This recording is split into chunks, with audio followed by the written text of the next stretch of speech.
السلام علیکم ناظرین، دو چیزیں اپنے اندر پیدا کر لیں، چپ رہنا اور معاف کرنا، کیونکہ چپ رہنے سے بڑا کوئی جواب نہیں اور معاف کر دینے سے بڑا کوئی انتقام نہیں۔ زندگی میں صرف کھانا اور سونا ہی نہیں آنا چاہیے، زندگی کے پہروں میں جو لوہے کی زنجیریں لپٹی ہیں انہیں کھولنا بھی آنا چاہیے۔ اپنے دل کے دروازے پر دربان باندھ کر بیٹھو، سوچو کیا آ رہا ہے اور کیا جا رہا ہے۔ اگر دل میں رکھنے کے قابل ہے تو رکھو، اگر نہیں تو نکال دو۔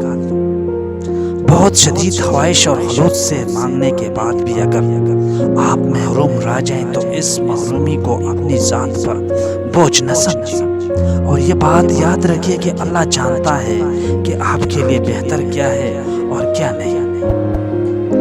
میں ایسے معاشرے کو کیا نام دوں جہاں پہ فلموں ڈراموں میں موجود درد تکلیف پہ رونا آ جاتا ہے، مگر اصلی زندگی میں کسی کے دکھ درد کو ڈرامہ سمجھا جاتا ہے۔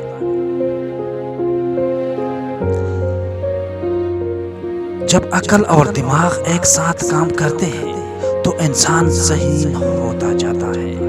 ناظرین، اگر ویڈیو اچھی لگی ہو تو براہ کرم چینل کو سبسکرائب کیجیے۔